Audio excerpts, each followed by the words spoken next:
Voilà, nous continuons toujours notre thème sur l'enlèvement. Et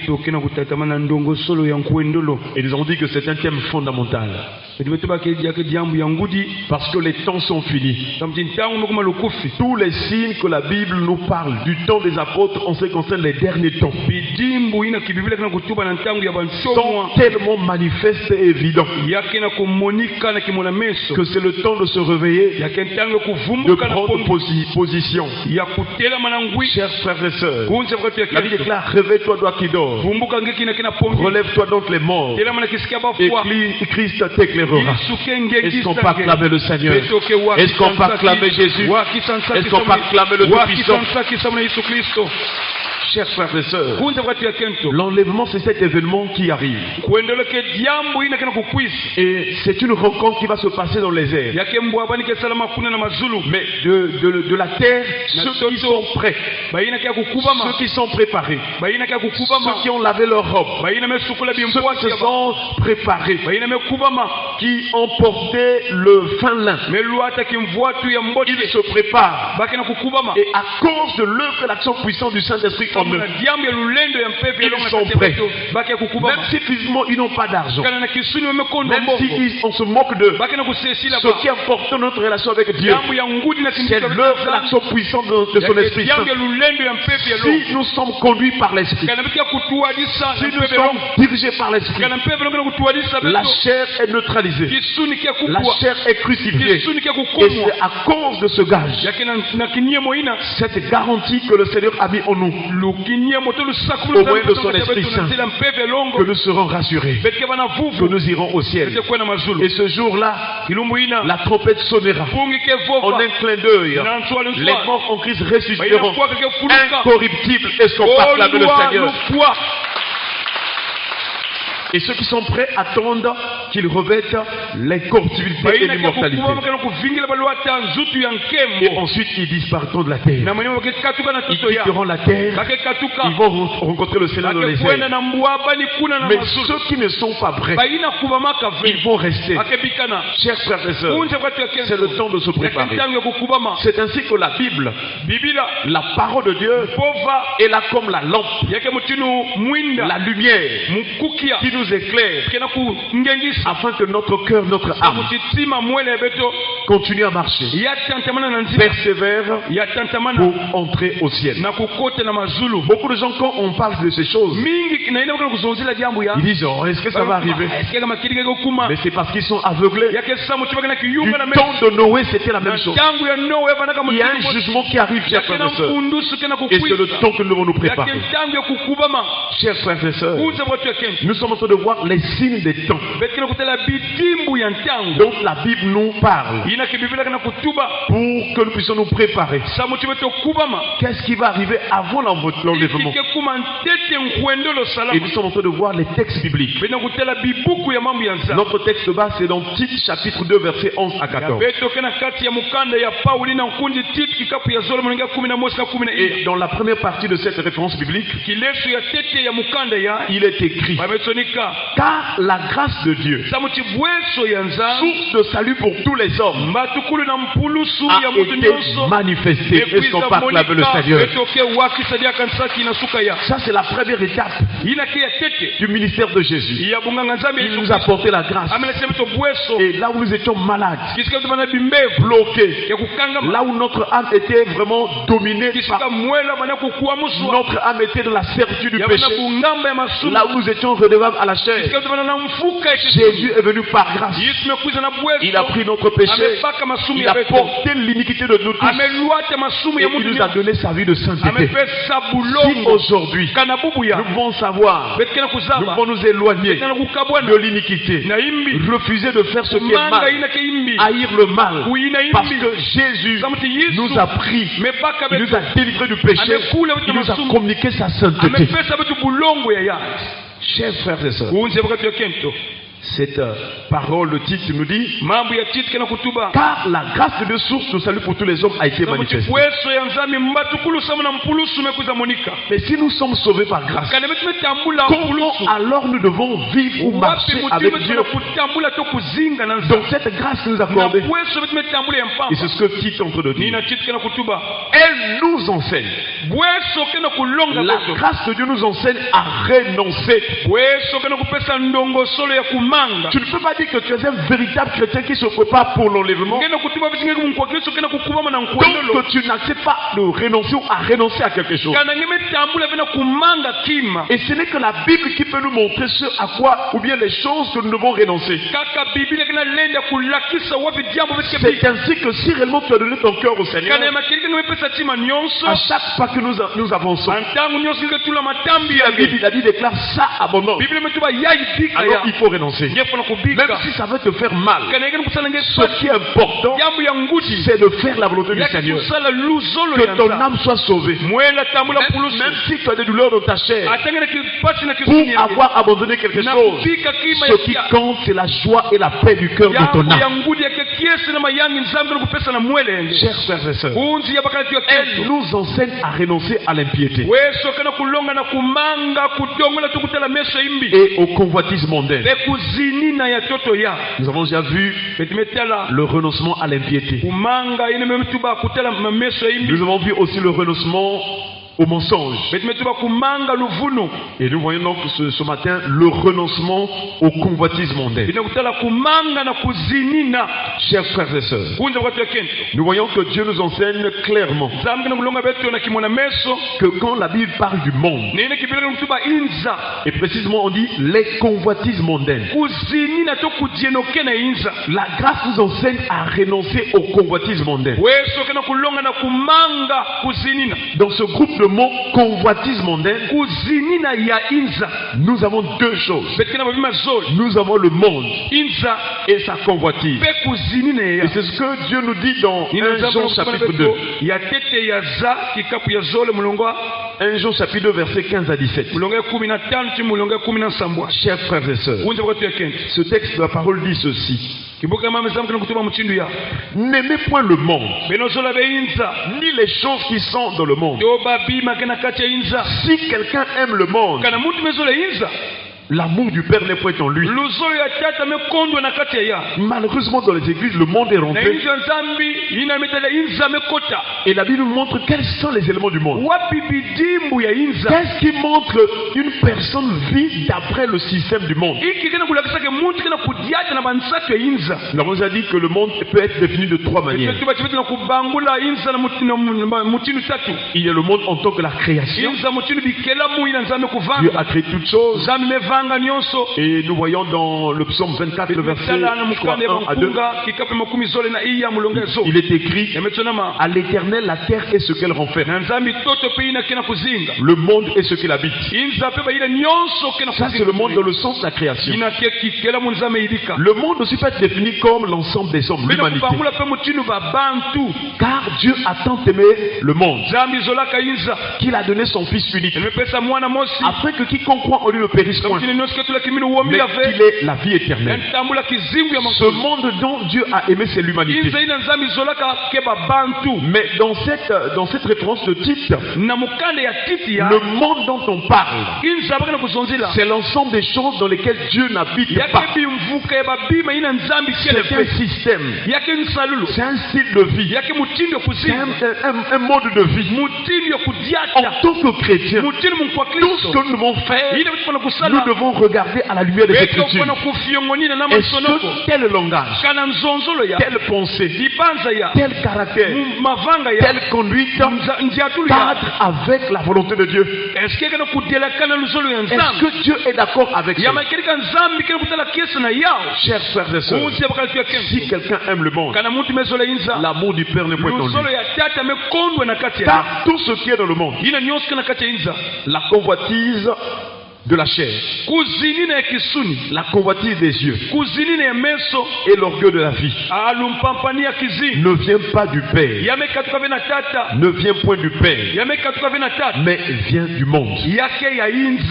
Et ensuite la Bible déclare: et le monde passe et sa convoitise aussi. Mais celui qui fait la volonté de Dieu demeure éternellement. Celui qui accepte d'abandonner le monde, c'est-à-dire la mauvaise conduite, les choses qui ne cadrent pas avec la volonté du Seigneur, les choses dans lesquelles Dieu n'habite point. Si tu acceptes d'abandonner ces choses et marcher avec Dieu, tu iras au ciel, tu seras enlevé, tu entreras au ciel, tu vivras avec Dieu éternellement. Est-ce qu'on peut acclamer le Seigneur? Là, nous sommes encore en train de voir quelques éléments du monde. Donc, le monde, c'est un style de vie, c'est une certaine conduite. Voilà pourquoi Paul disait à Timothée qu'il puisse être un modèle pour les fidèles. Chers frères et sœurs, un autre élément dans le monde, c'est que le monde, c'est un train qui conduit les gens. Dans le monde, il y a un mode de vie qui conduit les gens en enfer. Je vous assure, chers frères et sœurs, pendant que nous y sommes encore, à travers la manière de vivre, si tu lis la Bible, tu sauras que telle vie, tous ceux qui sont dans telle vie, ils sont en train d'aller droit vers l'enfer. C'est pourquoi quand Jésus enseignait, il dit large est la porte, spacieux est le chemin qui conduit dans la perdition, et beaucoup y entrent par là.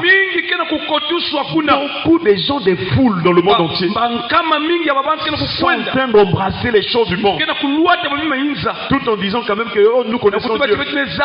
Dieu nous aime. Et même dans les églises, en termes de musique, en termes de danse, nous voyons le monde qui est rentré. C'est vrai qu'on doit danser pour le Seigneur. David pouvait rouler à terre, mais notre manière de faire ne doit pas être similaire aux païens. Quand nous faisons quelque chose pour lesquels les païens avaient commencé avec, c'est que nous avons copié cela. Même si nous dansons, nous chantons pour Dieu. Mais si c'est pareil avec les païens, sachez que c'est le monde. C'est pourquoi Paul a dit aux Éphésiens, je vous dis que vous ne devez plus marcher comme les païens. Il doit y avoir une différence entre un chrétien et un païen. Chers frères et sœurs, dans Éphésiens chapitre 2, verset 1 à 2, il est dit: vous étiez morts par vos offenses et par vos péchés dans lesquels vous marchez autrefois, selon le train de ce monde. Si dans ta vie tu embrasses, tu fais les choses comme les mondes et les païens, sache que tu es mort spirituellement. Tu es mort spirituellement. Même si tu viens à l'église, tu pries, tu pries. Ça, c'est dans la chair que tu es en train d'invoquer. Mais ton âme est morte. Une autre chose dans le monde, c'est que le monde, c'est un esprit. Il y a l'esprit de Dieu, mais aussi l'esprit du monde. Et c'est cet esprit du monde qui conduit les gens à faire ce qui est contre la volonté du Seigneur. Chers frères et sœurs, Paul a dit ceci dans 1 Corinthiens chapitre 2 à partir du verset 12. Or nous n'avons pas reçu l'esprit du monde, mais l'esprit qui vient de Dieu, afin que nous connaissions les choses que Dieu nous a données par sa grâce. Nous voyons donc, chers frères et sœurs, si aujourd'hui les gens discutent sur la doctrine, oh non, Dieu a dit il faut boire un peu, mais les autres disent non, ne buvez pas, ne vous enivrez pas. S'il y a des débats, c'est parce qu'il y a certains soi-disant chrétiens vivent encore ou bien sont animés par l'esprit du monde. Un vrai cœur converti ne discute pas sur la parole, ne murmure pas, parce que la Bible déclare: faites toutes choses sans murmure ni hésitation. Quand nous savons que c'est Dieu qui a dit, nous avons à obéir. Nous devons avoir cette disposition de soumission. Chers frères et sœurs, c'est triste. Si nous voyons des choses spirituellement, nous allons pleurer. La condition de certaines personnes qui se disent être chrétiens, qui se disent être apôtres, qui se disent être serviteurs de Dieu. Quand nous voyons la conduite, c'est triste. Oh, chers frères et sœurs, la troisième chose, c'est ce que nous avons déjà abordé. Le monde, c'est un style de vie. Comment t'habilles-tu? Quel est ton comportement? Quel est ton langage? Chers frères et sœurs, pour être délivré du monde, il faut désirer la présence de Dieu. Il faut sortir de Sodome. La Bible déclare: Lot tourmentait journellement son âme